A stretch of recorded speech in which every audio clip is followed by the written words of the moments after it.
There are some questions in this world that are better left unanswered. But what happens when, in a moment of profound anger and despair, you scream one of those questions into the darkness, and something answers back? For a young man we'll call Alex, this single moment of reckless curiosity opened a door he did not know how to close. It was the middle of a bleak Canadian winter. At 18, Alex was adrift, scarred by a toxic relationship that had left him bitter and simmering with a dark, negative energy. He began to dabble in the occult and spent his days poring over arcane texts like the Keys of Solomon, surrounding himself with its symbols and incantations, still skeptical but determined to find proof that it was all real. One night, sitting alone in the suffocating darkness of his bedroom, he decided to force the issue. Alex's first move was to speak directly into the void. He called out, his voice sharp, "Prove to me that this is real."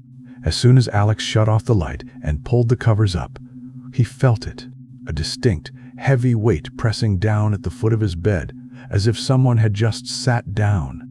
From there, the escalation was methodical. It began with sound.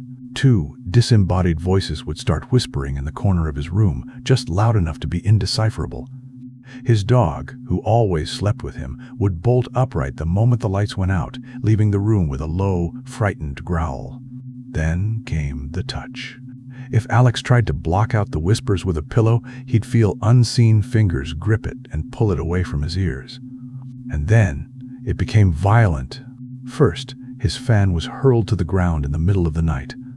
The oppression culminated one evening when, after feeling a wave of absolute dread wash over him, both of his heavy closet doors were thrown open with a deafening bang.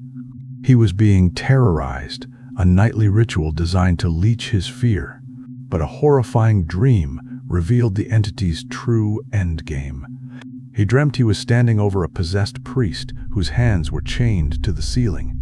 As Alex prepared to fight it, he watched a spirit tear itself from the priest's body and rocket directly towards him. He woke up, paralyzed, pinned against his closet doors, feeling that same entity trying to claw its way inside his own body. He finally broke free, gasping for air. We investigate true stories that defy explanation. If that's what you seek, like and subscribe.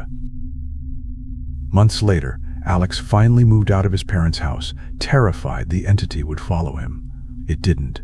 He had escaped the house, but he learned the most terrifying truth of all. Some doors, once opened, never truly close.